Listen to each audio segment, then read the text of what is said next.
అందరికీ నమస్కారం అండి, వెల్కమ్ సార్. ముందుగా సుబ్బారావు గారు, చెప్పండి. అసలే దోపిడీ చేసిన సొమ్ము మళ్ళీ ఆ సొమ్ముని ఇంకొకరు దోపిడీ చేయడం. సరే, వాళ్ళు దోపిడీ చేశారు కాబట్టి ఈ వ్యవహారాన్ని ఎక్కడ బయట పెట్టరని అనుకున్నారో ఏమో, మళ్ళీ కొత్తగా ఈ దోపిడీ వ్యవహారం. మొత్తంగా ఈ కథ చూస్తూ ఉంటే ఒక సినిమా ట్విస్టుల మీద ట్విస్టులు తలపిస్తోంది కదా సార్, ఏం చెప్తారు? ఇక్కడ ఒకటండి, జగన్మోహన్ రెడ్డి గారి సమయంలో పాపం ఏపీ లిక్కర్ స్కామ్లో కీలకంగా ఉన్నటువంటి రాజ్ కసిరెడ్డి గ్యాంగ్ డిస్టిలరీల నుండి వసూలు చేసిన అక్రమ సొమ్మును హైదరాబాద్లోని బంజారా హిల్స్ ఇందిరావరం నగర్లోని హౌస్ నెంబర్ 37లో పాపం దాచిపెట్టాడు. ఈ బాక్సులు దాదాపుగా ఒక 6 కార్డు బాక్సులు, ఒక్కొక్క బాక్సులో సుమారు ₹1,00,00,000 చొప్పున 6 కోట్ల రూపాయలు ఉన్నట్లుగా అంచనా ఉంది. అయితే ఈ సొమ్ము దాచి ఉంచిన ఇంటిని చూసుకుంటున్న వ్యక్తి అనిల్ కుమార్. ఇతను రాజ్ కసిరెడ్డి యొక్క సన్నిహితుడు. ఈ సన్నిహితుడితో రష్మితా బెహ్రా, ఒరిస్సాకు చెందినటువంటి వ్యాపారిని తరచూ ఇంటికి తీసుకొచ్చేవాడు. ఇంట్లో ఉన్న ఈ కట్టలు చూసిందామా, ఓహో ఇదేదో బాగుంది, ఇదంతా అక్రమ సొమ్మే కదా, దీన్ని దొంగిలించేస్తే బయటికి చెప్పుకోవడానికి కూడా వాళ్ళకి ఆ ఛాన్స్ లేదు, చేసుకుంటే వాళ్ళు బుక్ అయిపోతారని చెప్పేసి ఆ సొమ్ముని ఇర్షాద్ అహ్మద్ ప్రియుడు, ఆమె ప్రియుడు కటక్లో కలిసి దొంగతనానికి ప్లాన్ వేసింది. ఈ ప్లాన్లో పగడ్బందీగా రెక్కీ నిర్వహించేసి 2024 ఏప్రిల్ 28న తెల్లవారుజామున 3:30 గంటలకు ఆ యొక్క బాక్సులను తరలించేశారు. సుస్మిత అక్కడ ఉండటం, ముందే తలుపులు తెరిచి ఉండటం, ఇర్షాద్ అహ్మద్, అలానే హైదరాబాదు చెందినటువంటి ముబారక్ అలీ అతని గ్యాంగ్ ఇంట్లోకి ప్రవేశించడం, ఈ 6 బాక్సులను తీసుకెళ్లి హైదరాబాదులోని ముబారక్ అలీ ఇంట్లో ఉంచారు, దాచారు ముందు. తర్వాత ఈ 6 బాక్సులు పంచుకున్నారు.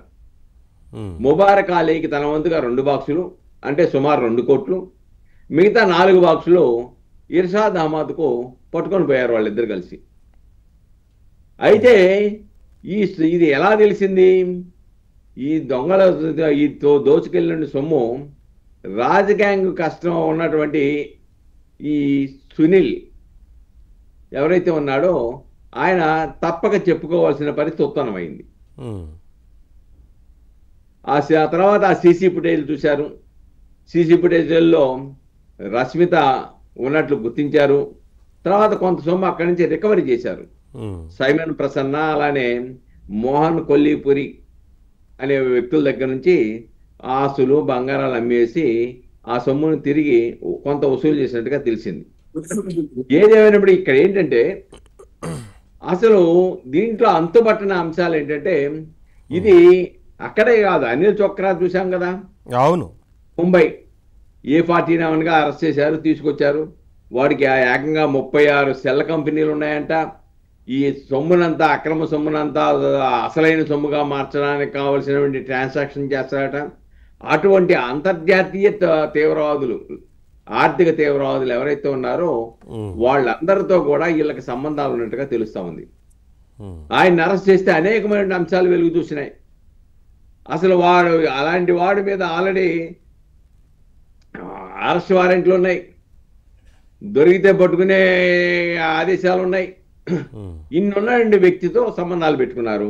అలానే రష్మితా బెహ్రా ఒక అక్రమ వ్యాపారవేత్త, ఏమతో సంబంధాలు పెట్టుకున్నారు. ఈ విధంగా ఈ మద్యం కుంభకోణం ఏదో ఆంధ్రప్రదేశ్కి పరిమితం కాల. ఈడీ కూడా ఆల్రెడీ 5 రాష్ట్రాల్లో దాడులు చేసింది, కొన్ని విలువైన పత్రాలు స్వీకరించిన విషయం మనకు తెలిసిందే. కాబట్టి ఇది అంతర్జాతీయంగా కూడా, దుబాయ్లో చూసాం మనం ఏ విధంగా అక్కడ అద్దెకు తీసుకొని ఏ విధంగా పెద్ద డన్ నిర్వహించి అక్కడ సొమ్ముని ఎలా పెట్టారో చూసాం. అక్కడి నుంచి ఏ విధంగా నడుపుతున్నారో చూసాం. హైదరాబాద్ చూసాం, తాడేపల్లి ప్యాలెస్ పక్కన ఏ విధంగా ఒక డన్ పెట్టారో చూసాం. కాబట్టి ఇలాగా ఇక్కడ అక్కడ అనే తేడా లేకుండా ఈ యొక్క అక్రమ సొమ్ముని ప్రజల ఆరోగ్యాలతో ఆడుకొని అక్రమంగా సంపాదించినటువంటి కోట్లాది రూపాయలు లంచాల రూపాయన వచ్చినాయి. మాత్రం మిగతా అదన రూపాయన ఇంకా వేలాది కోట్ల రూపాయలు వచ్చినాయి. కానీ దీంట్లో చాలా స్పష్టంగా అంతిమ లబ్ధిదారుడు వైపు ఇది పయనం జరగాల్సిన పరిస్థితి దగ్గరికి వస్తూ ఉంది. ఎందుకంటే 40 నుంచి ఈరోజు 49 మంది అయ్యారు ఈ కేసులో ముద్దాయిలు, అరెస్టులు, మొత్తం ముద్దాయిల సంఖ్య. కాబట్టి ఇంకా తొవ్వే కొద్దీ ఏదో అంటారు కదా, విపరీతమైన ఆ సమాచారం వస్తూ ఉంది, ఈ ఎవరెవరు భాగస్వాములు వస్తూ ఉంది.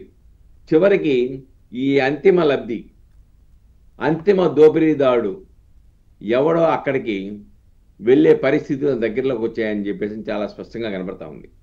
ఇదంతా చూస్తూ ఉంటే ఆ 5 సంవత్సరాల కాలంలో ఇంత దారుణమైనటువంటి, ఇంత భారతదేశంలో ఉన్నటువంటి వివిధ అక్రమ వ్యాపారులతో ఏ విధంగా సంబంధాలు ఉన్నాయో, అలానే దుబాయ్ లాంటి ప్రాంతాల్లో అక్రమ వ్యాపారాలతో ఏ విధంగా సంబంధాలు ఉన్నాయో, ఎంత తీవ్రవాదం, ఆర్థిక తీవ్రవాదాన్ని ఏ విధంగా 5 సంవత్సరాల కాలంలో పెంచి పోషించారో చాలా స్పష్టంగా ఇవన్నీ వెలుగు చూస్తూ ఉన్నాయి.